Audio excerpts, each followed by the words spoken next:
this zooming evening to Sharps Point South, the world famous Sail Power Steam Museum, South Rockland's finest maritime museum.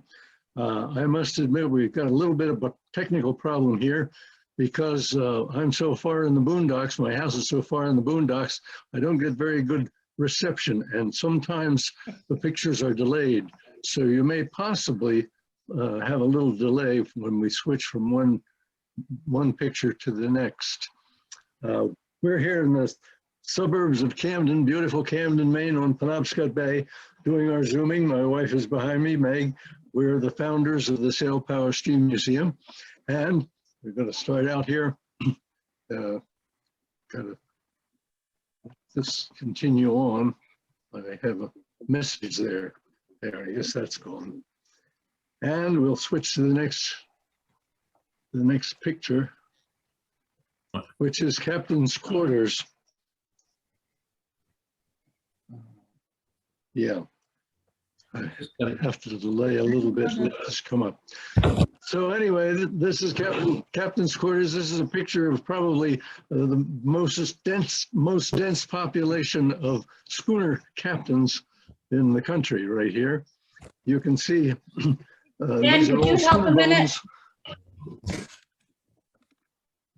These are all schooner bums from the way they're dressed, you can tell. Of course, the one in the hoop, the two in the hoop, I should say. I've got this message right in the middle of it. The only female captain right here in the center of the whole gang. And of course, Captain Doug Lee was the only one holding his bottle. I'm trying to do it with hand. That's his security bottle. And so you can tell that that's what he has his mind on. As soon as this photograph is overboard, then of course everybody gets a slug of rum, I guess it is. Well, I got to tell you a little bit about the world famous Sail Power Steam Museum.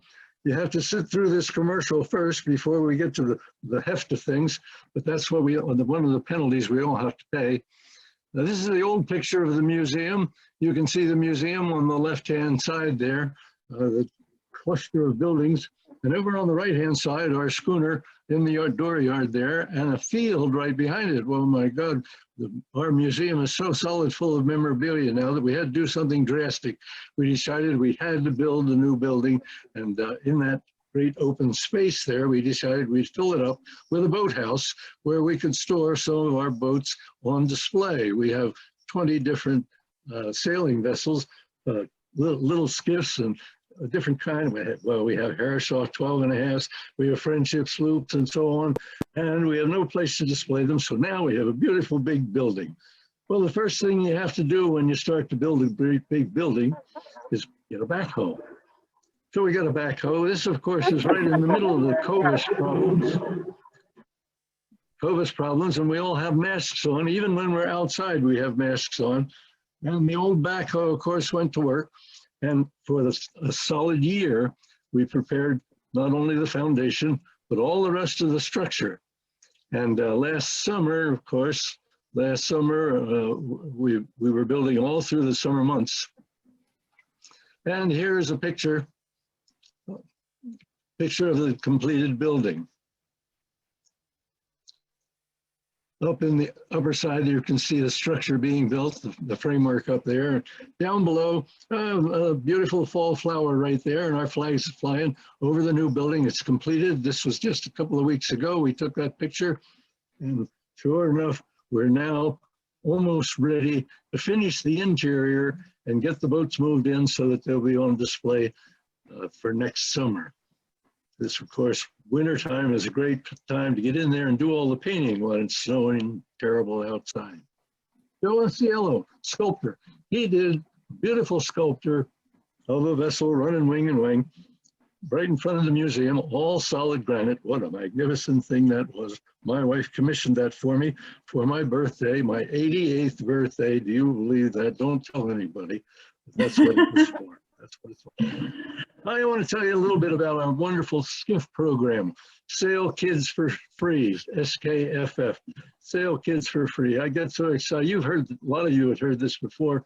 If you've seen these Zoom programs before, you'll know that I have to bore you a little bit, tell you about these wonderful little kids. We take kids from 6 to 14 years old, never been in a boat before. And we teach them, give them a whole week of sail training. These little kids, these funny little kids, this little tiny kid, they don't know where to rudder from a centerboard. They don't know how to rig these sails or anything else. They're scared to death the first day they come on Monday. Well, by Tuesday, they get so excited that they want to go down and rig the boat out right away. By Wednesday, they're in the boats and they're off sailing and back and forth, and they're turning the boats over and bailing them out. And the buddies in the next boat, and they bail their boat into the other buddy's boat. Then they have a water fight. That always seems to make them happy. By Thursday, they're out sailing around the buoys out in the harbor. And by Friday, down in the bottom there, you can see we have the great race. And we get all the kids lined up and they go out there, and one kid to a boat, these little Optimus prams, they're their own captains, so they have to perform or else they don't get anywhere. But that's the idea. And there they are down at the bottom of that picture. They're all out there racing around the buoy and doing their thing. This is the way we do it. Day one, they come and they get oriented. Day two, they get into the boats for the first time and they push away from the dock. We have a chase boat that chases after them. Day three, they're really learning to go out into the harbor, out into the middle of the harbor and around. Day four, as I say, they're getting proficient now. And by gee, they're starting to get off in the races. Then by fifth day, they're all lined up on the dock there. They're putting their boats away, cleaning them up, getting them ready for the next week, for the next group. And we're way oversold. We have all these kids that want to do this. We never had to advertise at all. People are calling us up all summer long. One man to a boat. I'm the captain, he says. And of course, this is the way we do it. If you donate to Skiff, if you donate $100 to Skiff, we will guarantee you that we'll match your donation. We'll take another kid for that same $100 and we'll put him in the boat. And we'll get 2 of them out in the boat. And if you donate $200, we'll put 4 kids out there. You donate 300, 6 kids, 400, 8 kids, and so on. $500, that's a full class, 10 kids out there in a class. We have 2 classes. We have 22 of these wonderful little boats, these little Optimus prams. And that's what we do with these kids and give them a fantastic week of wonderful sail training. Where do you think we get the crew and the captains for these schooners? These are the kids growing up. And that's the way we do it. Anyway, we also had a wonderful donation. The Morning in Maine was given to us. And we're readying it now. And it, of course, is undercover right now for the winter. And we're readying it for the summer season. We're going to be doing 2-hour sails in Proskett Bay on that. Well, now we'll get on into our program here. The newest and finest windjammer, one of the finest windjammers, built in 1983. Along the traditional lines, yeah, there she is, conceived, designed, and built by the ingenuity of Captains Doug Lee and Linda Lee. So there you go, Doug. There's a wholesale breeze, and you're headed right for the rocks. Got a reef. Yep, you can see she's reefed there too. Down east at Wooden Boat, and It's blowing a lot. yep, breezy morning. No topsails. Yeah, Remember it well. but you can handle that and just snore right along. Yep. Good. Headed for the rocks. Well, Pick up. all of this started way before this picture. We got to go back now. Oh, look at that. Hey, you left Doug out of Look at that. that picture by the mast. Well, I can understand that. Look at that. Are It's these- 19. Are That's these the flower, first summer. are these flower children? That's the first Are summer. these flower children? Oh, no. When were you born? married ages before this. Yeah, yeah, and that's Ages before that? Oh, yeah. yeah. We're married Doug's 10 just years. learning how to. We were married 14 years. Doug's when just this learning how to smoke. happened. Doug's Yeah. just learning how to smoke. What? You learn how to Right? smoke there. No, he's almost learning how to knot Yeah, right there. Right there. Yeah, trying.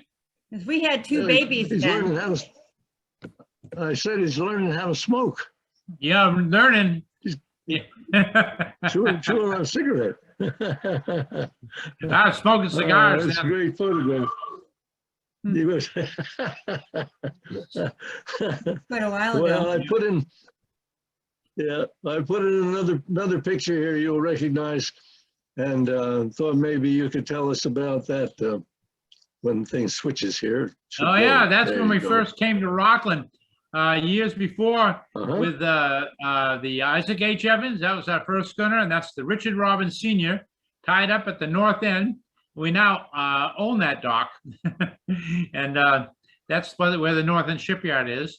And then the other picture of it shows us Linda and rebuilding the Isaac H. Evans. yep, In rebuild. Bath at the Maine Maritime Museum. Yep, There you go. there we are, Doug and Linda at the Maine Maritime Museum with the Isaac H. Evans hauled out right there as an There exhibit. we are. Yeah, That's, there we are. That's 1983. that's the first year. You can always tell it's the first year because we don't have the bronze belfry that we had the second year and had ever since for that bell. That's the main Ah. one. That's the bell. That Is that bell right? is a beautiful bronze bell that was cast locally by Richard Remsen. And for the pattern, we used the bell off a four-masted schooner named the Josiah B. Chase, which happens to be the last big commercial four-masted schooner built. And Is that right? it built in Booth Bay in 1921. Some friends of ours owned Wow. the actual bell and lent it to Yeah. us. Friend lent us the bell. And we use that to make the sand, the sand casting to pour the bronze bell. Fortunately, Richard Remsen was in his sand bronze casting mode at the moment. So he cast it right here in So that was the Rockport. that was the very first year. Yes. Yes, Is that right? Well, this is before. This is the winter of 1979, 80. First year of construction. And we built a house and laid out 4 sheets of plywood that are painted white to make a big table, a lofting table. Lofting, Lofting table, yep. yeah, and we've lofted out the schooner, and this picture is taken from up in the eaves of that building, looking down, and those are all the patterns for the stem and apron and stem knee construction. And you can see part at the bottom, part of the keel. And these are all wooden pattern pieces that we'll then use to cut out the actual structure and start putting it together. Yeah, and this is So after, you this is after we You just- actually were given a wood lot in Camden. We had to buy it, but anyway, we got and had a whole lot of pine and oak sawn down. And that's how we first started. Later on, we got connected up with a mill because it took 100,000 board feet to build this schooner. This is a good sized vessel. She's 100 feet long, and she's 24 feet wide, yeah. 8 feet deep, weighs 165 tons. so you have to be careful what you And touch. Yeah. Yeah. So, And you conjured this up as this design up in your head? no, she's a typical coaster. Typically, yeah. Yeah, I come at this whole design thing from a maritime history point of view rather than a naval architect's point of view. And our mutual friend, Captain Buds Hawkins of the Merry Day, he had a lot to do with the design. I was designing it, had it all laid out down at the shipyard, the old shipyard office at North End Shipyard. And he came in and said, no, not like this, like that. And changed everything in about 20 Oh. minutes. And He was very Is careful that right? about certain parts of the vessel and how they should be done and Yeah. how you don't ever loft out a stern. yeah, no, that was a famous guy named Ole Nielsen. Oh, okay. He built the White Hawk and had Lee's Boat Shop. He was quite a man. And he Right. learned from Right. L. Francis Herreshoff. And I Right. asked him how to loft out the stern. I couldn't figure out how to do that. And he said, he just laughed and chuckled. And he was about 90 when I asked him this. He said, you don't loft it out. You put up a whole lot of timber there, kind of roughly oversized, run battens, and you hew it out. And otherwise, if you loft it out, it'll always come out wrong. And he was right. Is And that that's right? the hardest part about a vessel like this is the stern. We were very Uh-huh. fortunate when we were constructing the Heritage. We not only had perfect crew from all the schooner captains and their crew who were happy to work on the project in the winter and go back to sailing in the summer. But we had many of the old timers very, very happy to help us because they saw that some of the skills would be lost. Yeah. There were people like Roger Morse. Roger Morse, he was a big builder and he started out working for his uncles and father and so forth as a young man. And he ended up, running a whole show himself. And when I got to him, he told me everything he knew because his son, what do I do? What did we do? I don't know. I lost you. And Oh, dear. Touch the computer. shouldn't have done that. Don't touch anything, Doug. Can't do it. Luckily, we're here to for technical support in the other room. So Oh yeah, look at that. That's a great picture, huh? That's the Bring in the experts, yeah. There. Okay. Yeah. That's the keel. Yeah. That in the Yeah. building we're going to build a schooner in, and on the left you can see the lofting table. I didn't want to abandon that. I was afraid I'd forgotten something, so we picked it up off the floor and put it on the wall.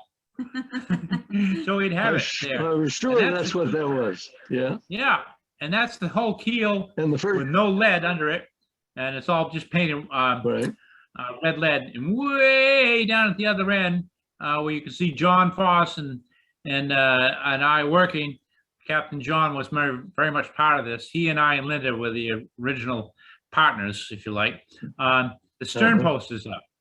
Yep, the lead was way too expensive then. It came down to about 1/3 the price by the time we needed it. Just happened to be really high. Yeah. And we needed 20 long tons. Yeah, So we put that off until the schooner was done. yeah. Yeah. Saved us You had to 40. build the building first, did you? Absolutely. Oh, You had yeah. to build the building first? Yeah, built the building first. We knew we were going to be there a long time. And this is going to be just a winter only project. Only work 5.5 months every year for 4 years to get the vessel finished. Took 22 months in total to do it, you see.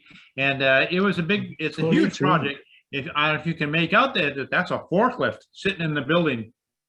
That's the forklift we still use at the shipyard. So it's a big one. Yeah, and it's a real forklift and we need it. Whoop, look at that. That's a tremendous picture. There's in the building, looking towards the front of the building where the doors are shut, but that's the stem. Right. And the stem apron Right. hung up with chains and The chain apron. falls and block and tackle in position.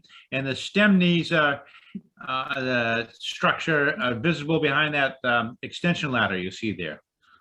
That's all up there, braced. Now, funny thing about building a wooden vessel basically on ground, outdoors, which you do a ship like this, is you have no idea how long it's going to be when you get finished. You know, you think you know.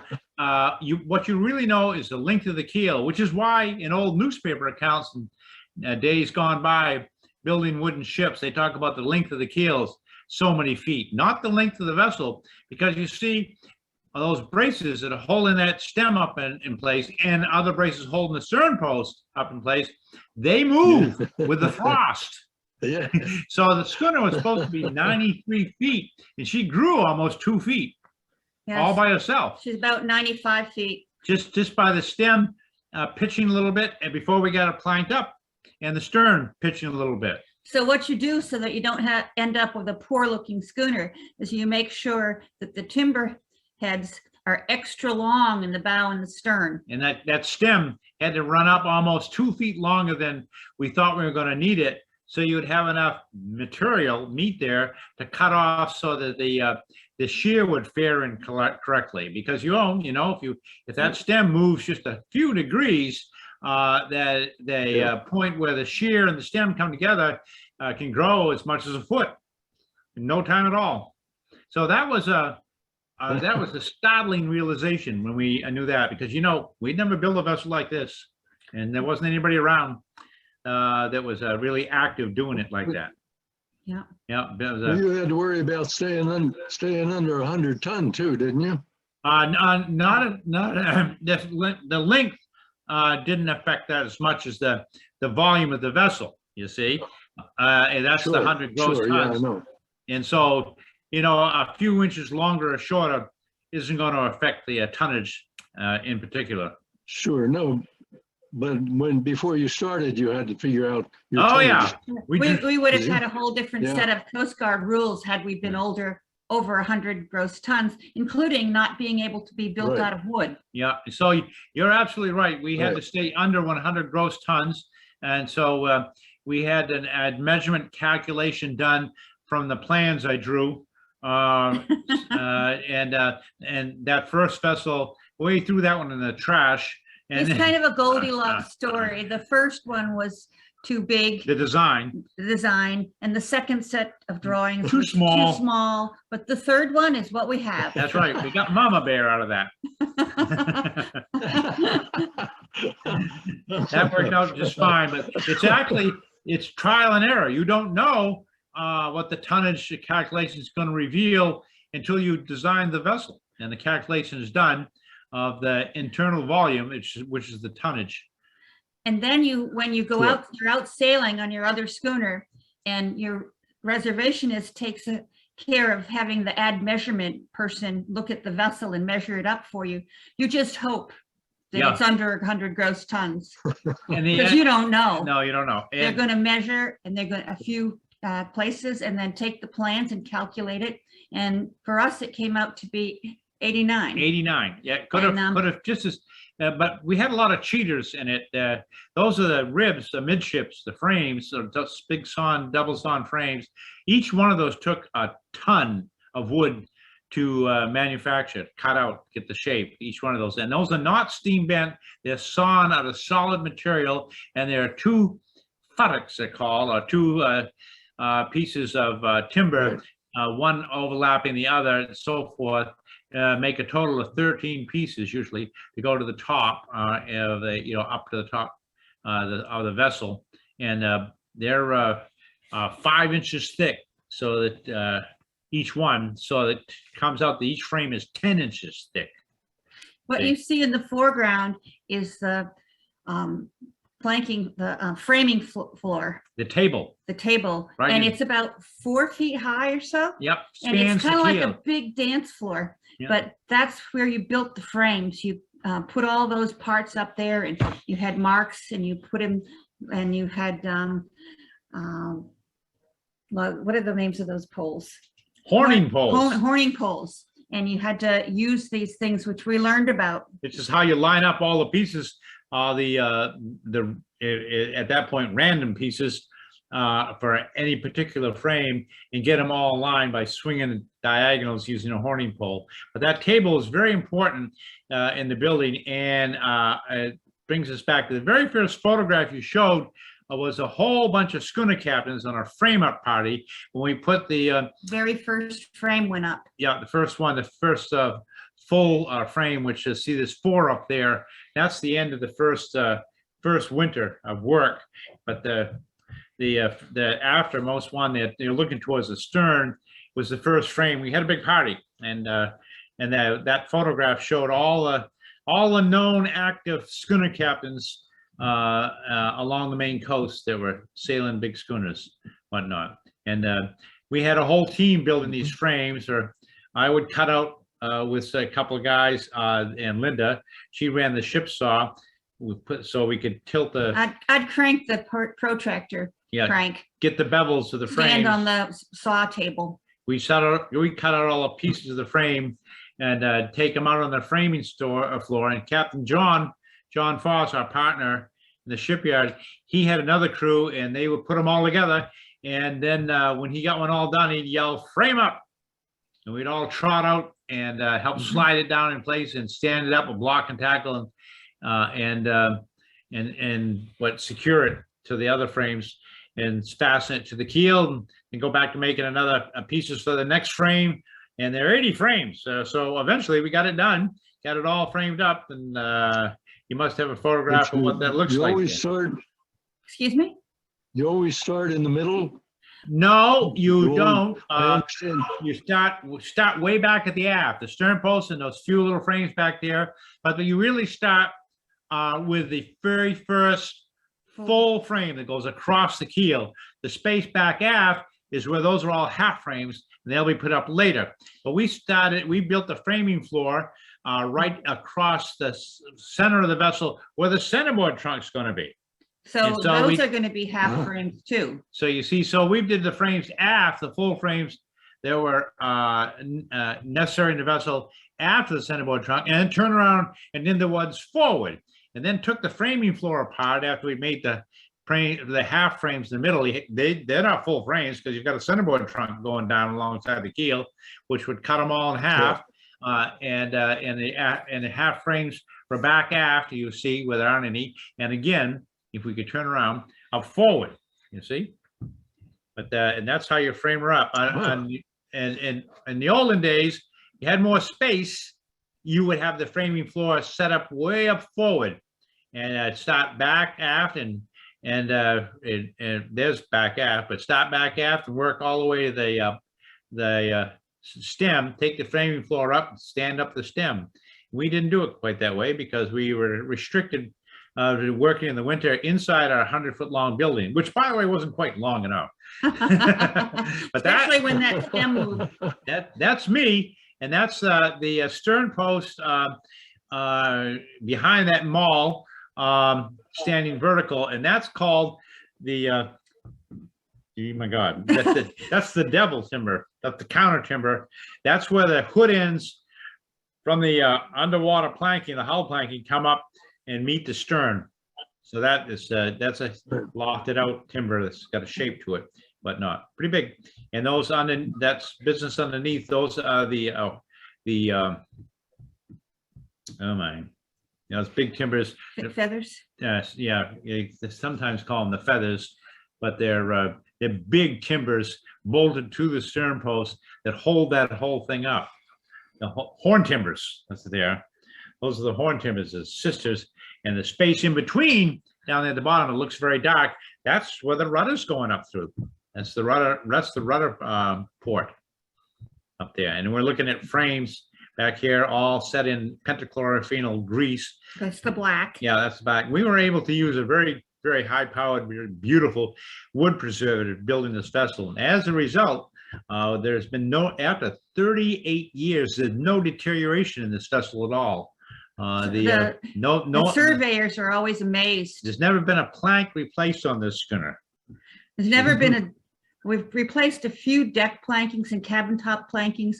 Some of them were replaced up by the anchor where the chain kind of beat it. So it was still plenty of wood, but didn't look pretty anymore. Yeah. And then we replaced some around where the stove kind of made the bottom of the deck planking look poor on the underneath side. So they're the only deck plankings we've replaced, and we've never. What's this, Linda? Had to use a lot of. That's the rudder. Deck. That's just a little tiny rudder. Yeah, that's the rudder. Yeah, that's the rudder laying on its side, and we're putting it together, and the pieces are all tapered because, of course, it's thinner at the after end on the right than it is at the where the stern post is part of the rudder, which is on the left, and that's Peter Drury. And Danny Pease, Captain Dan Pease, who later owns the Louis R. French, and Peter Drury, which he's retired now, but he's the senior captain of the Vinalhaven Maine State Ferries, he's senior captain of the ferries in Penobscot Bay now, Vinalhaven. and he lives in Vinalhaven. Yeah, he worked on the whole project. Huh? He worked on the He adventure. got his training on the adventure. Oh, yes, that's Yeah. right, he was. Yeah. So he spent his winters working on the heritage, so he could come back and work on the adventure. Yeah, he couldn't make enough money working on an adventure to goof off in the winter. He had to go to get a job. That's right. Well, the beauty of the crew we had. They were interested in the project. What? We called him the skinny kid. We called him the skinny kid. So he only got half as much pay as the rest of the guys. I see. Well, we thank you for doing that. So that's the rudder, and then all that timber was sawn out at Brooks's mill in Thomaston, and Carl Brooks. Yeah, Carl Brooks, and an old Ilvanen, a boat builder in Vinalhaven, was over there getting some timber and said, "What's that for?" And Carl said, "Oh, that's the rudder for the Heritage." And he said, "My goodness," he says, "there's enough timber there for me to build a whole 30-foot long lobster boat." So here we are underneath the schooner, back aft, looking forward.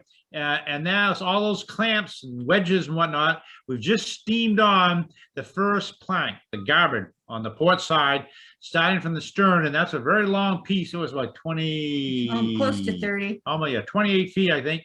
And it's vertical right here at the on the left side, right side of the screen, and then twist down to what about takes about a 70-degree twist. And it's 4 inches thick. Yeah, and it's very thick. And you know, you steam it for 3 days, it twists like butter. But there's a lot going on here before that plank was ready. We had to get all the frames in. We had to get all the frames dubbed, as they call it, but faired. We used power plane and whatnot, so that the planks would lay fair on them, and cut in the rabbet where the plank lays back aft, and again at the stem, before we could put on this plank. And we had a lot of people helping us, and we didn't know exactly how this was going to work. We trotted that flame out of the trotted the plank out of the steam box and ran her in there, and we were all sitting down and crouching down, and it's hot. You had to wear gloves. I mean, it's steaming hot, and started cranking it in place. And there was a lot of anxiety, you might say, and we got it right in, no trouble, just like it's supposed to. That plank is nailed with these 3/8 by square by 8-inch long galvanized ship spikes into the deadwood and into the frames, and then it is 5/8 inch galvanized rod drifts go down through the center of the plank into the keel, so it makes a architecturally strong form. And this is standard construction for such a vessel, by the way. And the garboard here is 4 inches thick. The next plank is 3 inches thick. Broad, and then the rest of the planks, the broad of the second garboard, and then the rest of the planks are all 2.5 inches till you get up to the shear line where they become 3 inches thick again. Oh man, there's a lot of stuff going on. We did that. Yeah, unbelievable. Yeah. This is a massive project. No, unbelievable. Yeah. What's the diagonal scarfs looks like let into the frames there? That was a freeing ports for the bilge. Oh, sure. And from below the freeing ports, you see notched in Limber holes. limber holes, not freeing ports, limber holes. Freeing ports under in the hull. Yeah, so the limber holes for all the bilge water to flow to the lowest point, essentially to pump her out. You see if she gets water, and all vessels are going to get some sort of water. If it doesn't come through the water, it comes through the tap, comes through the top. Yeah. But and we filled her in with pitch from those limber holes down into the keel, so you wouldn't get a bunch of dirt and stuff caught in there over the years. Hi, Laura. Yeah. Yes. So that was quite a day getting that first plank in. That's it. Our best day putting planks on the vessel was Friday, the 13th March. We hung, that's what you call it, when you put planks on. We hung 13 planks. I think we had 13 people doing it too. Yeah. And this, by the way, now this is, it's hard to envision what this is, but this is planking work going on up high on the starboard bow, taken from the corner of the building. On the left, you may recognize as white plywood sheets on the wall. You see, to make the wall. The lofting. Yeah, and that's the shear strake, the top strake. They're putting that in first up high because it spans a steel belt we built that's led into the frames under the shear strake from the bow all the way to the stern. The ties are all together, which is the secret to maintaining her shape for, well, Been 38, 38 years. 38 Or years 9 now. now, She's since that went in. Hardly moved one iota. It was all, that steel was all epoxied. Yeah, sandblasted and epoxied and welded together after put in place, but it was all pre-drilled for each frame, and it has 2 hatch nails. Those are round ship nails called a hatch nails. They're 1/2 inch, 5/8. I don't know. Yeah, they're 5/8 inch in each frame, so she's well sewed together, as they say. Yeah. That sounds like something Bud Hawkins would have dreamed up. No, this is not. This is Buzz Hawkins didn't have anything like that. He did something different. This is what bigger vessels would have. I got this from research on vessels.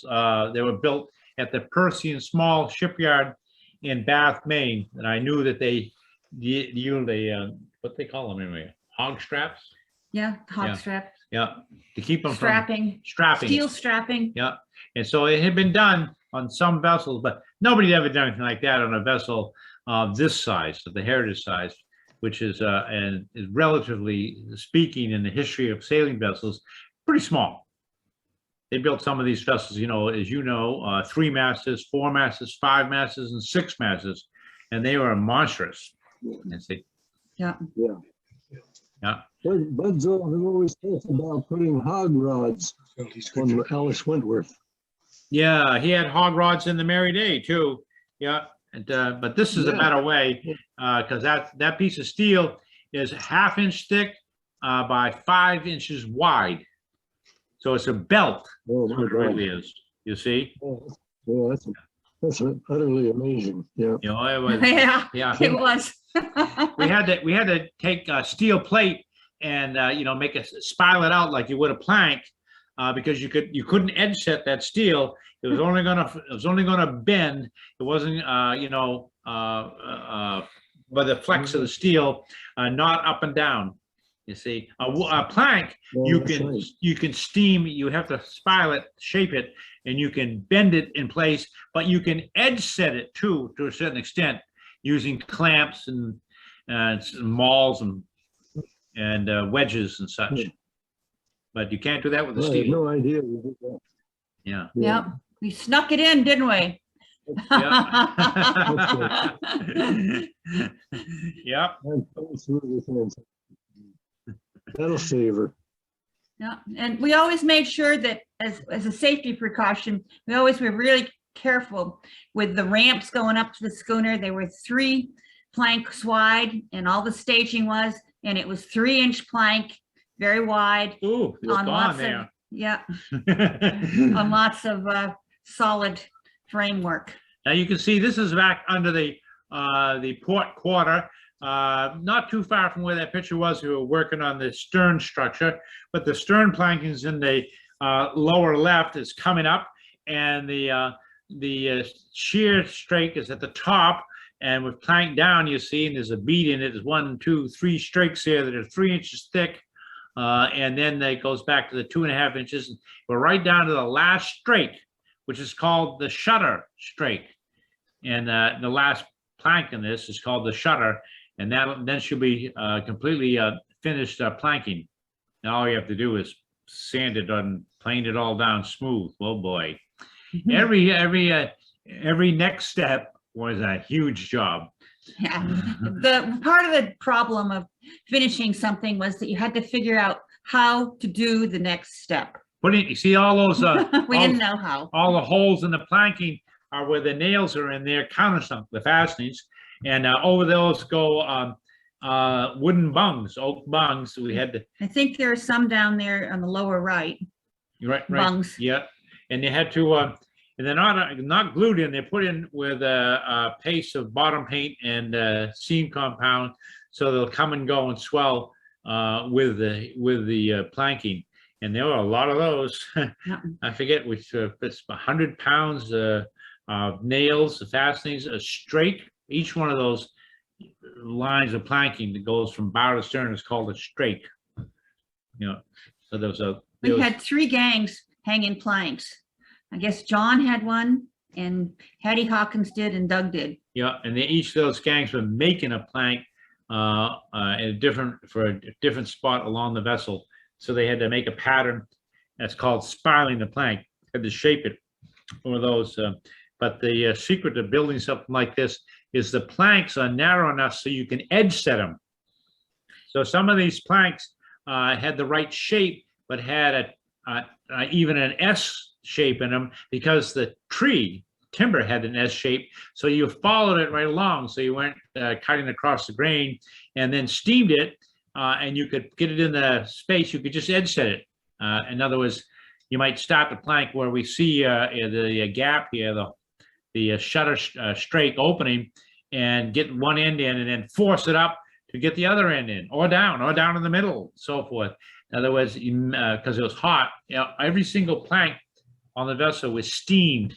Old Herbie Newbert says, he told me many years ago, he said, steam every plank. Including the Douglas fir ceiling. They said, steam it. Steam every plank. Get all the bugs out. Yep, kills the bugs in the wood. And any growth, Oh. any fungus, Yeah. anything. Yeah. Any So rock. every single ceiling and outside plank was steamed. And we had Good, nice. crew sleeping up in the watchman's quarter at the shipyard upstairs. They had it upstairs then in the office building there. And there was a great big boiler and furnace type thing outside, wood fed. And those guys kept that going all night Yep. long so that we could be steaming planks overnight. So we- Somebody had to be tending the boiler. 24 hours. Yep, never let a it go day. out. Yep, never Couldn't let it let go out. that water freeze. And we're up on the deck now, or up on the deck beams, no deck day yet. Looking at deck beams, looking forward towards the bow. That's what's going on there. There's the bowsprit will be two solid structures way up there are the knight heads for the bowsprit to go in between. Plenty proud. Yep, and they're much taller than need be because we don't want to get into that problem. We don't have enough material. And those are the beams that are in here are the full length beams. You can see there's wide gaps. That's where the cabin houses are going to go. And those aren't full length, but we sought out all the full length beams with 8 inches of camber or crown to them at the maximum width of the vessel, and put those in place. They're all setting on the shelf, which is called the shelf, which is inside the Clamp. vessel, clamp and shelf. That Which is three strakes. Yeah. Because then you have the strength of 2, the full length. I had a terrible time with the Coast Guard technical people trying to explain to them that the deck beams don't fasten directly to the frames. The deck beams, the shelf or the clamp on the inside layers of plank, and they build it out called the shelf, bolted through and through the frames, and then you can put the deck beams anywhere you want. They just couldn't figure that out. This is the centerboard trunk, right? Yeah, Right I there? can't, you can hardly see it. Okay. Yeah, but it's in there. Yeah, You had to have that centerboard trunk all built before we put those deck beams across. that was a big job. Yep. It's all coming back to me now. Yeah, and we put the centerboard in from the top, of course. Yeah, so the So- centerboard's all in there, Yeah. already built for, It's so heavy with all the steel to hold it together because it's like 5 inches, 4 inches, I guess, 5. And Four. in thickness, it's about 18 feet long. It's enormous. And it almost broke the building down when we lifted it up. It weighs well over a ton when it went in. that building is carefully engineered, you know. I mean, like whatever a 2x4 would do was good enough for us. Yeah. It's a temporary building. It was Yeah. always planned to be nothing more than temporary. We had to tear it down to get the schooner out. Yep. We could finally see her. Yeah, We had a half model of her up at our house, all painted up. And we were so pleased when we saw the building come down because the schooner matched the model, holy cow. a half model. Yep. All painted. We still have that half model, the painted half model. It Yeah. shows her, and she looked just like the model. I remember we were sat right here at the kitchen table and where we live, and you can see the shipyard. And I said, we were having lunch, and I said, "Holy cow, Linda, the schooner looks like the model." Just lucky, you know. But that's the way it was. Yeah. Let's go to another picture. Oh my God. Oh dear. That is the last plank. That is the shutter plank. And that is Linda putting in the very last fastening. See, Linda did all this stuff too. Yeah. Yep. And she's swinging the ship maul there. You can see that's not focused very well, that That's mall. because it's moving. Yeah. And over here on the right-hand side is a fellow holding Bull set. a bull set. So it's really a countersink, but you don't hold it in your hand. It's on a steel handle, a loose steel handle, so it doesn't get any shock to it. And So when you she always have misses- to wear gloves too, Yeah, yes. holding that. Right. So when Linda misses with that sledgehammer, it doesn't squash somebody's hand. Yep. Yeah. Now you see that timber that right up at Linda's head that runs around her. You small boat people would recognize that as a ribbon that you when you build a small boat, you have all these ribbons around it that you steam the frames to the inside. Well, that's a ribbon on the Heritage. That's a piece of 4x6 spruce as long as possible. And there are 3 or 4 of those down the side of the hull as we faired up the frames, we had to take them off as we planked her up. And they held the frames in position until we got all the planking on. But that's pretty big timber. It's a lot of extra timber there, huh? Yeah. Just to keep the vessel together and in proper position. Yeah. A lot of stuff. Yeah. And that guy in the left, he's got a bandage under his on his neck. That's not where Linda hit him with that maul. You know? He was the guy who wrote our first brochure for us. Yeah. Mike Crowley. Yeah. Yep. Oh, look at that. Wonderful picture. Looking inside the vessel. At the top, you see in the foreground, one of the deck beams. And then what you're looking at is the inside of all the ribs that have been creosoted and then dubbed off some to make them smooth for the inside ceiling, which is just starting. That's the centerboard trunk on the right, that wall. You see, that's the centerboard down below. And you can see some of the ceiling going in, it's peeking out behind the centerboard trunk. You see that? And then on the left side, you can see the deck beam setting on the shelf and the clamp.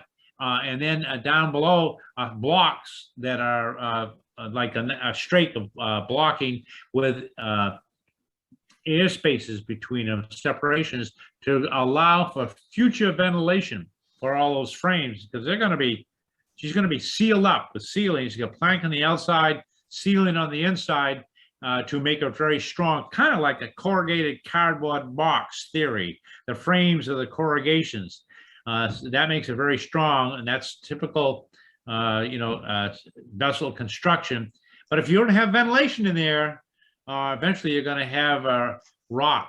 So it's important that 2 secrets to ventilation are the wood preservative, and in the old days, the wood preservative was nothing more than salt and salt water, and ventilation to keep things dry. So we use both to our advantage. How about that? Huh? That was a mouthful, wasn't it? Yeah. And the ceiling gives the vessel a lot of strength. And that ceiling is all Douglas fir. We bought out of a Weyerhaeuser mill in Tiverton, Rhode Island, that was shutting down. Oh my God! The famous day. Yeah, that's the in March. Yeah. And that's a deck beam, one of the big deck beams. They had a big gang, and I said, "What are we going to do on the last day?" So I had all this timber to saw out the deck beams on this big ship saw. You have a 40-inch ship saw, and so we would use all these people to manhandle those, pick them right up and shove them through the ship saw and plane them up, because we'd already put it through the big planer on the edges, and then lug them up. This is a ramp back at the outside the building, looking across the cove. Oh, there we are, planing the decking. That's the decking. The decking sat outside in various conditions for about 4 years or so. Seasoning. Yeah. We got it in Camden off of Mount Batty from our friend who owned the woodlot, and it sat there live edge. And then we cut it to rough size, and then we planed it on a 4-sided planer that was lent to us from the Maine Maritime Museum. Unfortunately, it was completely ruined in a fire that burned that whole building. And that's Captain Ed Glazier down there. He was one of the kingpins. The crew would start every fall with Linda and I and John Foss and Ed Glazier. Ed Glazier is now mayor of Rockland, but he ended up being the owner and captain for a number of years of the Isaac Evans. But he's feeding the pieces of decking in, and that planer is live. It's planing the top, the bottom, both edges, a groove along the edge, and the cock seam all in one pass. And we did all the decking and the cabin top decking in the same day. They're the same size. And it was quite the job. 3 guys trying to fill the bags with the shavings and people wanting them because they were such nice dry pine shavings. Horse salt shavings, clean and dry. And we would end up every year. We start out with the 4 of us and we kept adding people. And by the time spring came, there'd be a dozen people working on this vessel. Now here she is, way up forward in the building, up high, taking this picture, looking back along the deck. This is the bow and the extreme lower left of this photograph. And that's the Samson post sticking up there, the bowsprit foot's on. And Paul post, Samson post. Yeah, and then there's the 4 fife rail, and some of the cabin houses are outlined, well, the combings for the hatch combings that are going to be cabin houses. And the planking is all done and primed, white primer. The covering boards are in there. See, we're working madly to get the vessel to the point where we can put the decking on. You just say one day, well, we're going to put the decking on. You can have all those, there's covering boards and cabin combings, hatch combings, all set up. Little shingles around the timber heads. Yep. Peter Drewer did a lot of that. All set in 5200, which is stronger than wood. And we've never had it. It was amazing. She never had any leaks around the around those timber heads, which is usually the death of a wooden vessel. They get loose and then rainwater gets in there. Rain is your enemy. Yeah, on a wooden vessel. When you see people washing down their schooner with only a freshwater hose, it only spells disaster. You got to have salt in it. Yeah. Yeah. Mm-hmm. Beautiful. Yeah, you can see her shape, can't you? When we first finished the hull planking, we sanded it and it was like velvet, and had a party. And the old timers came by and rubbed the hull and said, we never had stock like this to work with. We didn't know what you could get away with, so we only used the best stuff available. We didn't have to do Dutchman in the planking or anything like that. Tremendous amounts been done on this vessel between the previous photograph and this one. As you can see, the rails are on all the way around. This is the main cabin house back aft, you see, a 5 rail post, 4 5 rail posts are sticking up around for the mainmast, and the margin planks are on the main cabin top, the house top, and the slides. Yeah, and the slides for the coach house that are there. Outline for the skylight. You're looking along around the way back there, the orange painted or red lead painted inside planking of the stern. You see, is all done. And the quarter bits are in place back there. Oh my God. A few things were white oak, like the quarter bits and the pawl post. If you look very closely in the lower center of that picture, you can see our constant companion, the red milk crate. It's in every photograph. Mm-hmm. Our sawyer, Carl Brooks, would get a list from Doug every spring and work on it.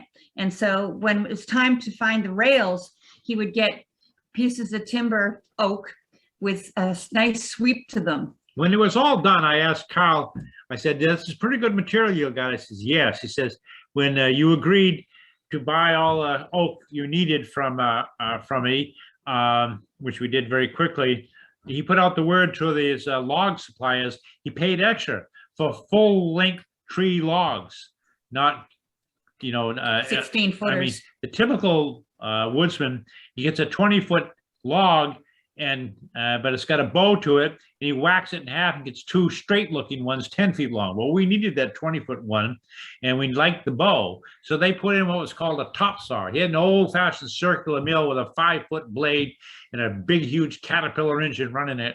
You couldn't hear yourself think for miles around it. And then he had an electrically driven 2-foot diameter, 30-inch diameter top saw just behind that, hanging from the ceiling, so he could saw a plank, the curve on a plank. You see, saw the log that way, which we like that. You see, that was great for like the deck beams and just about everything you can think of. There isn't a straight wooden vessel, but this is a great day. This is April 1982, and Yeah. she's the hull is finished. She's even painted. And we're outside looking through the building. Plastic's been removed for the summer. The doors are open. And it was a great thing. You know, you could just come down and walk in and walk up on that staging we had all around her. And Individuals could. yeah, and look around, you know. They were in there and out of there all the time. Yeah, people would years later would say, you know, I was a boarder when you were building her, you know, and In the summer of such and such. we just said, yeah, fine. You couldn't keep people out anyway, and people, and I would want to see it if I was coming by. So a lot of people told us they was traveling to Maine, and they'd come through Rockland, Camden, Rockport, and they'd stop at the North End Shipyard on purpose to see the progress on the vessel, because the building the vessel was a 4-year project, 5.5 months a year. So you could actually watch her grow. Yeah, that's yeah. She did grow.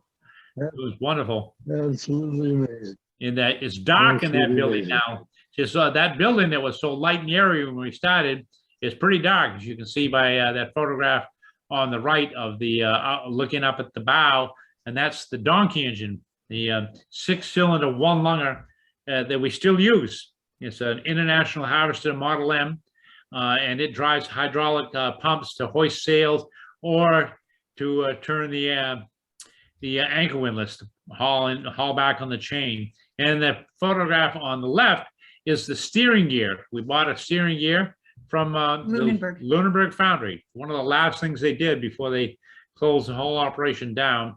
And the previous steering gear they built had a split rudder post head. No, it had a solid. No, it had a split one because the John F. Levitt, which was the big schooner launched in 1979 in Thomason, the owner had Ned Ackerman had him change it to a split type rather than a solid casting, which was the old fisherman way. You probably remember on the Adventure, Jim, that you had a solid casting and hammering down over the rudder posts. And that could get loose when the rudder post dried out. Yeah. So this is a split one, and sure enough, after about 10 years, the rudder post had dried out enough, so that was sloppy. So we took it all apart, cleaned it all up, cut the bolts right off, and put new bolts in, and clamped it right up tight, and it's never moved ever since. Now this is the back aft. This photograph, back aft, looking along the bottom again. Lower dark piece going along there, and right at the bottom of the photograph is the keel. Remember that? And the planks are all on now, been primed, been caulked. A lot of work there. Gino Scalzo and Linda caulked the whole vessel one summer. Caulk and that seam compound, the dark brown underwater pettit seam compound in all the seams. And the lead's on. Yeah, and the lead shoe is on too. Yeah, my gosh. So It's coming together. that's this is like 1982 Yeah, this or maybe no, a little 82. later. Yeah, 82, 83. Yeah, Because we don't have final bottom paint on. We're not quite ready to launch. yeah. Oh, there's a crew. This is definitely late, sometime in March of 82, because that in the middle in the white is Rachel May Lee, In Linda's arms. born in January 25th of 1983 launch. She was our first 1983 launching. Yeah. And this is Clara. She was born in 1980 when we Those were, are our two daughters. yep. And that's Douglas Yeah. holding the little girl with the red hat, Ed Glazier between, and he was then part of the me, and then Debbie Porter. she was a and reservation. Judy Oh somebody, my God. and then Irma Yeah. Colvin, Gino Gino behind. Scalzo, Yeah. Dan, no, that's John Foss right Where? there. Oh, yeah. John Foss is behind, next to Gino. Yeah. And then Hagar. No, No, Hager's up high above John, Yeah. and I don't know the guy in the middle. Peter Drury's here someplace. Peter Drury is up behind Eddie, Yep. On the left. smiling, and up behind Peter is Tom Bourneval, Oh, who was wonderful. He made the all The galley, the oh my galley, goodness. a lot of the interior. In the middle of the top is Dan Pease. To make the interior of this vessel, the cabins and such, we moved a bandsaw and everything right down below to cut all the pieces Small of one. wood, the small piece, small bandsaw, and just there's all kinds of working space. And gave him a helper and gave him a rough plan, and he created the galley. But you never know what things are going to be like, because before this photograph was taken, we put in all the required watertight bulkheads. Have been figured out. There's a collision bulkhead and a galley bulkhead and a forecastle bulkhead and a captain's quarters bulkhead, and we got it all done. And we originally planned to have the galley up at the bow, and the we seating changed area. that. Yeah, and we got we saw that beautiful area, lighting area under the main cabin, and said, "Wow, this is too good to chop up into cabins." You see, the partitions. We're going to put the main cabin galley area right there, which we did, and I just made a quick change to the plans and sent it to the Coast Guard and said, "We're going to do this now," and we just changed it one weekend. But eventually, you got the vessel done. As you can see, huh? You could eventually You gotta treat the cook well. Oh, yeah. Oh, yeah. Yep. Yeah, and It's very important, because then the galley where the crew sleeps, they can hear orders from the helm yeah, and up through the like, skylight. stand by. Stand by, and people, the crew members that pop up out of the galley and get ready to come about or whatever. You see, here we are. See that peeling off this was a temporary building, but we had a corrugated aluminum roof because we knew we were going to be there for 4 years. Actually, we thought we were going to be there 5 years. We finished her a year early. And you're ahead of schedule. Yeah, and so that and we didn't want to have to go back up on that roof and put that on again. So Wow. this is we're tearing the building apart here. The schooner is emerging from It's very high. emerging from the cocoon, and that's John Foss up there doing most of that, and the gang of people. But you can see we have the name board on there and the eagle, and that's launch day. Yeah, this is the day we're going to launch it. We don't have any masks because we've been ordered for months from the West Coast. We put the order in May of '82 And and they- paid half deposit, paid the rest in the fall, and they were guaranteeing them for February delivery, and I was getting nowhere. And so finally, This is April, we got no them. masks, big crowd, 3,000 people came to town. boy, were we shocked. Yeah, that's right. The city of Rockland, the city, quote, city fathers, had no idea what was going on or what had happened down here on the waterfront of Rockland Harbor when 3,000 people showed up in April. And April 16th, Dunkin' Donuts ran out of donuts, and all the sandwich shops were out of stuff. and they had no idea. Finally they figured it out. This was on It was Saturday, April 16th. right? And then the following week at the city council meeting, they called the previous Saturday Schooner Heritage Day. We launched it, and they sent down a policeman, by the way, for crowd control when we were launching the vessel. And then a week later, they sent us a bill. Yeah. for the policeman. I said, "Oh, brother." You can see our house, the yellow one right up there. Yeah, where we could see the shipyard. that's And the people are just all around the cove and up on the hillside. It's unbelievable, out on boats. And there were probably 200 people aboard when we launched, but we had a time frame and we let people go up. And they we couldn't said get off. they didn't have enough time to get down the big ramp. We took the crane and took the walkway gangway away so we could start launching the vessel. A lot of people came. And who's in that tugboat out there? Nice tugboat, huh? That's you. Yeah. Yeah. And yeah, there's a bunch of different boats. Quite a gang. It's a very quite a cold gang on the day. tugboat too. Oh yeah. Yeah. And that's Hattie Hawkins's little launch to the left there, Captain Hattie Hawkins, who had the Merry Day later.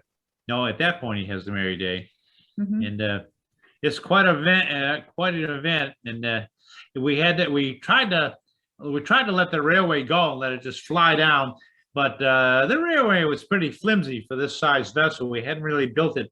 We did have to have it extended and dredge out a spot to keep the schooner, because once you launch a vessel like that, some new problems occur, like what do you do with it? Where do you keep it? So we had a few $5,000 days when we were extending the railway. So it would be long enough for this draft of vessel, 8 feet, and also the place to tie up. And then we had the Nobleboro building movers move the vessel from where we built her near our shop over onto Sideways. the railway, Yep. sideways.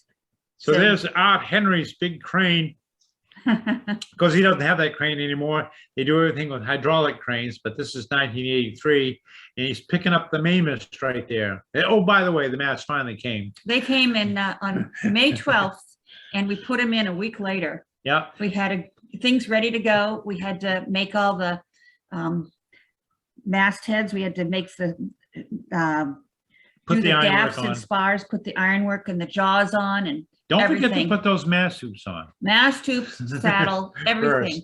They were nicely turned sticks, but all that other gear had to go on, including, of course, the shrouds and things. It was a huge amount of work.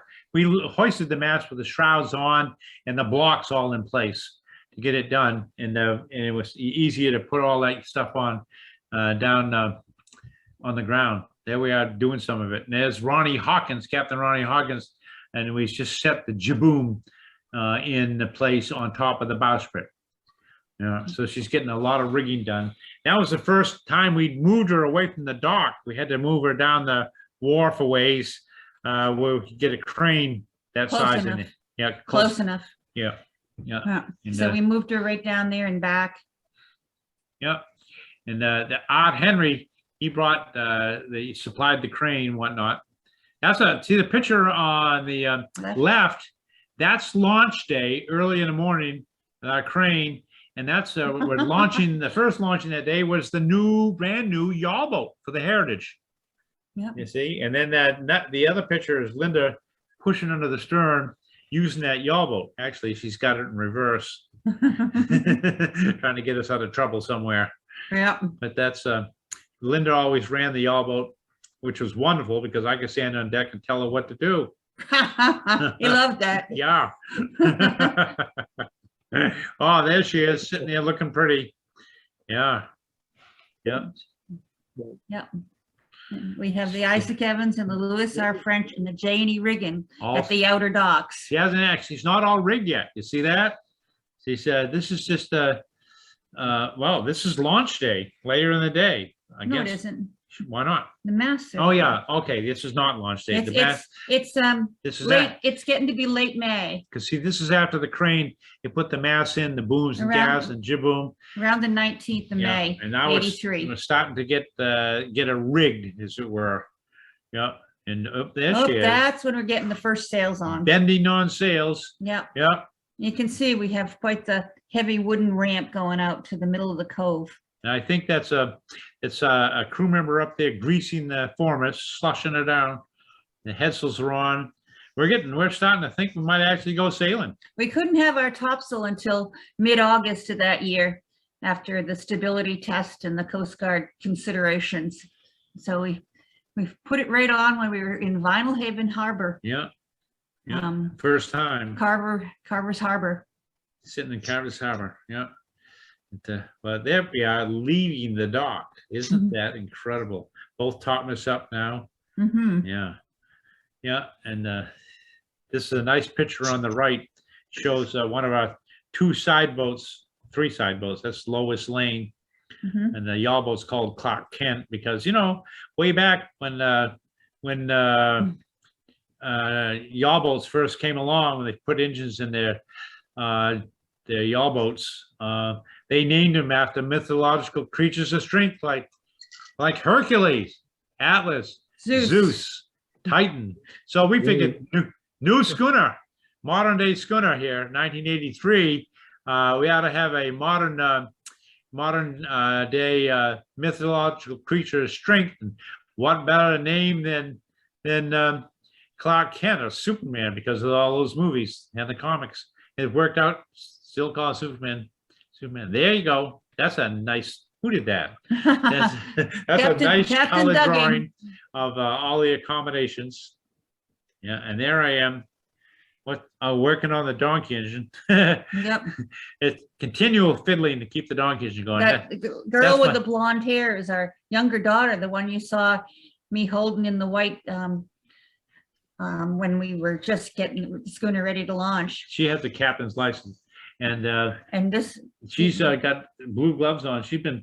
She's flaking the chain, but we had Yeah. trouble with the donkey engine. Had to stop, and clean out the oiler, get it going again. That other picture was the other picture was our other daughter, Clara, standing Yeah. there, because they were both crew for a long time. right.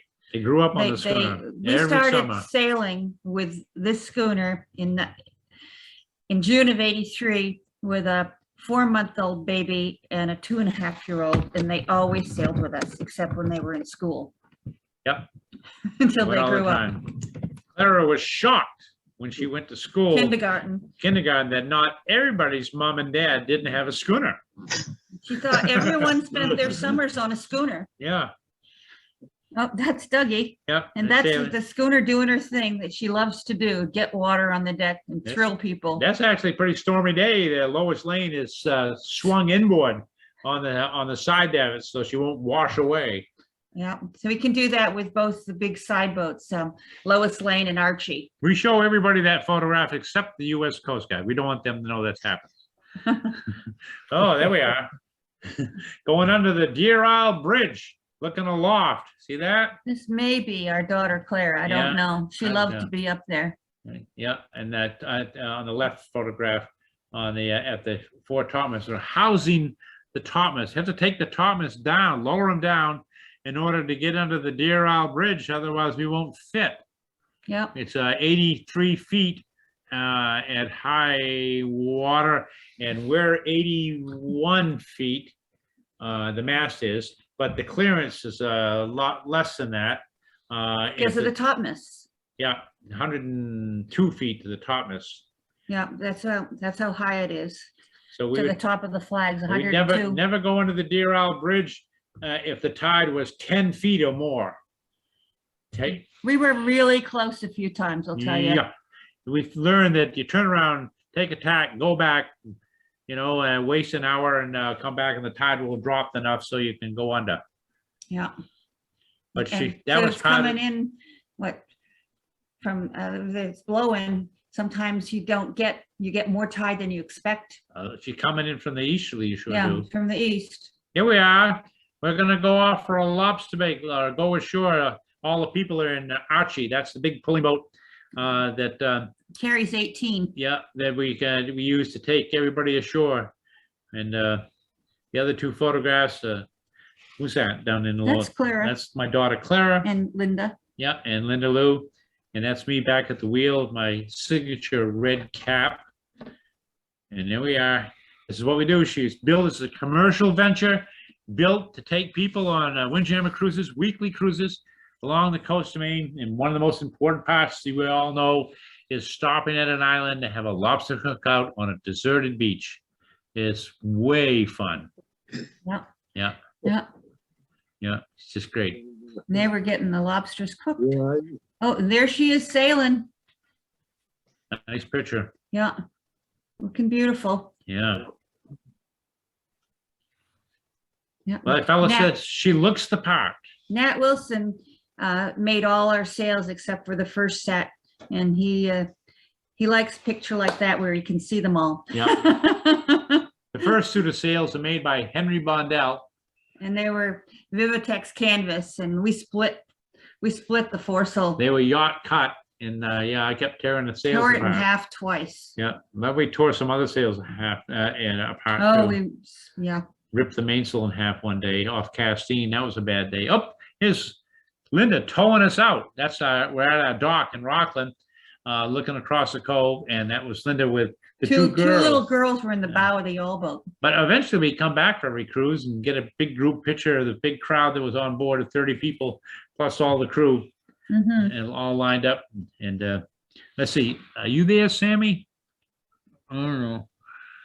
He's, I think, Isn't he up there on the, yeah, on the, yeah, on the, yeah, But on the that's davit? an earlier picture, still That- fitting out, putting those, That's putting the sails on the first day. yeah. The First first summer, time. first season. Yeah, that's like late May of '83. Yep. You can Big- see everything's bright and shiny. Big pile of blocks there on the cabin house, haven't been rigged yet, and that's a boarding ladder. It's kind of folded up, just out of the way, and Ready to go. yeah. Ah, Yeah, that's a little bit later of taken from a helicopter of us coming home to Rockland, end of a trip. yeah. You know, in the picture. There you go. Oh, there we are. Fox Harbor. Yeah, Yep. when you used to be able to walk up on top of the cliff there, get a picture looking down. I've seen as many as a dozen schooners anchored in here at once, and now there's hardly room for any schooner. Oh, No, there that's- we are, people having a good time. Yep, sailing along, Yep, having fun.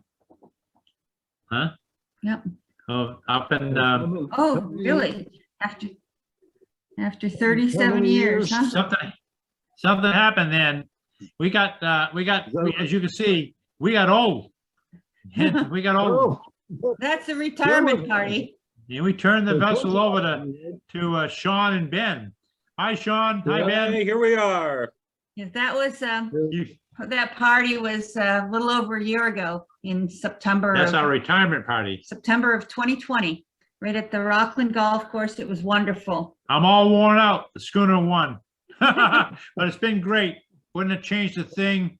It was really the passion of our life. It's just tremendous. We still love the schooner, and we enjoy working with Ben and Sean and answering questions when they ask, Yep. and seeing them come and go from our house. There you go. Hi. We'll sit back now. Thank you very much. Yeah, that's me. Boy, I mean, it's hard to add anything to everything that you just said, but we've worked aboard the schooner for 8 years with you guys, and and there's Ben, and I don't know, learn from the best. As soon as I remember the first day I set foot on the schooner Heritage, it was a rainy day, and I was waiting for the schooner to come back in, and as soon as I set foot aboard, I said, boy, this is it. This is what I'm going to be doing. In fact, my letter to you guys when I first applied for the job said, I'm Sean, I'm a hard worker, and I want to make this my life. And boy, I guess we did it now, 8 years later. Yeah, and that was us when we first announced that we were taking over as hosts and for the Schooner Heritage. So great day. That was an interview. It was our first interview we ever gave. Boy, I remember we were quite nervous, and now.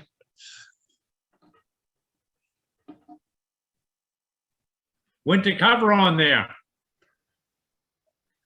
What's that? Winter cover's on.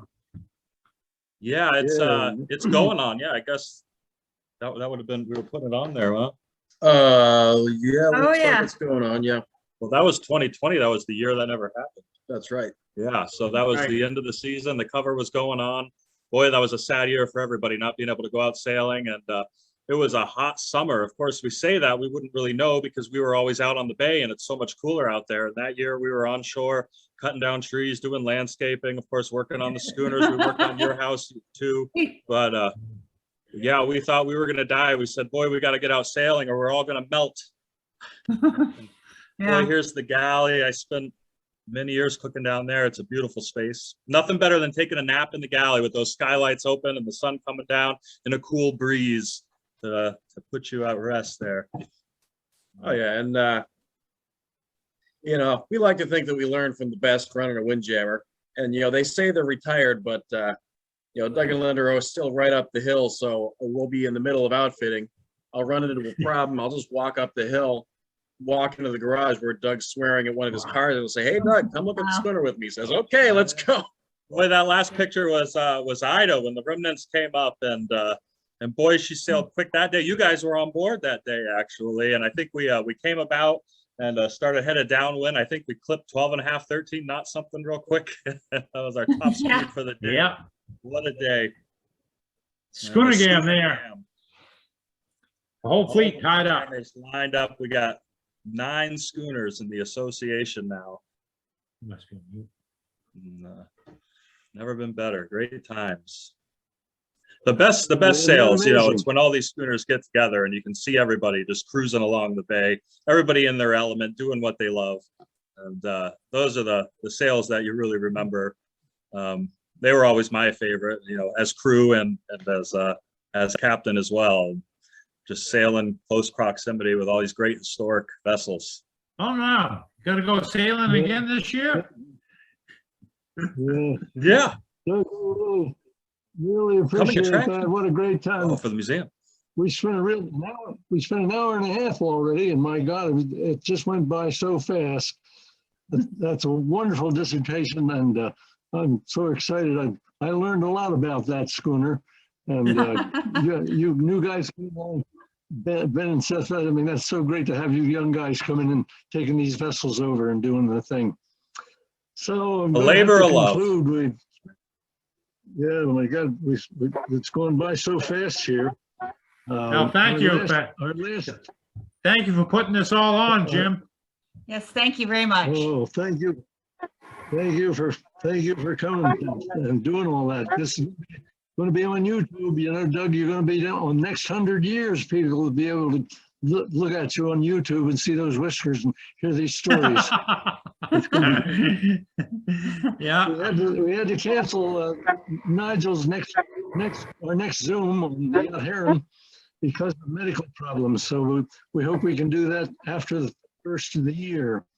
We'll continue on. We're going to take off over Christmas. We'll continue on after the first of the year. If I can just, we'll open up for questions here in another minute, and if I can get to the next. Well, Miss Foley, I don't know. I think my computer just died. This is where we're going to end it right here. I can't even tell you about my book. Uh-oh, What's that? you can't tell us about his book. It's going to end it. It won't go to the next slide. I don't understand why, but anyway. There it is. 40 years of voyaging with reckless abandon, and those are my memoirs, and some of it's even true, Yeah. If you want to donate $100 to our skiff program, Sail Kids for Free, we'll sign up a book and send to you for nothing. Anyway, if there are any questions, anyone in the audience, we're certainly open it up for questions now. Anybody have a question for Doug or for Ben or Seth? Speak right up. Jim, you did have a This is question your earlier. rotor. There was a question for all presenters, actually, asking where you were from and how you got to Maine. So Doug, Linda. Oh, I'm from Maine. I grew up in Bath, in West Bath, and went to local high school, and then I met Linda. I went to college at Pratt Institute in Brooklyn, New York, and she was one of those pretty fashion students, majors, and I was an engineer, and we got together. He invited me on a free windjammer trip on that little schooner, Richard Robbins Sr., and that was it. Yeah, We had a great time. we thought we loved this and said we can do this. And as our wedding present, way back in 1969, his father gave us some shares of the Richard Robbins Sr. So we have been schooner owners for a very long time. Yeah, what's that? 50? What? Uh-oh. That would be 52 years. 52 years in this business. Ben and Sean, where are you guys from? Yeah, I'm from Merrimack, New Hampshire, southern New Hampshire, and I came up here to sail on the Schooner Heritage. I worked in restaurants for years before. I grew up deep sea fishing down in Florida with my grandfather, and you know, throughout life, I always loved being on the ocean. I was a little kid running out of the ocean in a huge robe of seaweed, you know, just having a blast. And but I came up here to sail on the Heritage. Like I said, I was working at restaurants. I was so excited. I said, great, I get to get out of the kitchen. I'm gonna go sail a boat, and I became the cook immediately. And so I guess I got out of the kitchen, but I moved into the galley. But yeah, so that's, and I love it up here. I mean, this is the place I definitely call home now, and it's beautiful. Yeah, me, I grew up just outside Chicago. Yep, basically, and, yep. It's over. Huh? Yep, here I am. Yeah, I grew up just outside Chicago. I came on the Heritage the first time as a passenger. I was on a 4-day trip with my dad. I said, gee, I like this. And that winter, I sent an email to see if I could get a job. Linda didn't want to hire me because she thought I wouldn't. Former showed them, I passengers said, scare "Wow." me, Yeah. but you watched everything. Yep. They're great guys. And I'm from the Boston area Oh, yeah. originally, but a lot of different places along the way. So New England's my home. Yep. And Maine, of course, That's forever. That's where we're from now, Maine. Yeah, we're comfortable when we get over that bridge from New Hampshire. Yeah. The home Well, it's stretch great to see then. The powerhouse of energy there that the whole Heritage has. She's going to be around a long time now, I'm sure. Yeah. Yeah. I hope so. Program. She has some good people to take care of her. Yeah. Yeah. Yeah. That's Like you said, the important. Coast Guard comes, they love to inspect the vessel, and you know, you've got that steel belt around her, which is amazing. I remember we replaced the worm shoe one year. We put her up, and we did put some supports under the stern, but she didn't move an inch. You know, I mean, you take her out of the water, she just sits there. We Put it back in. didn't Go we sail break on the a next season. 50-ton jack? We broke a 50-ton jack trying to jack her up at one end. Yeah. Yeah, that's not gonna work. No. so we gave that up, just knocked the blocks out underneath her and put the shoe on and then wedged her up again. Yeah, it was just there to make us feel good, but Yeah. Yep. All right. Okay. I guess I'm going to sign off. Thank you all Thank very you. much for coming. It's been Keep your fun. eye on, keep your eye on our Bye-bye. website. to everybody who joined us, have a happy holidays. Yes.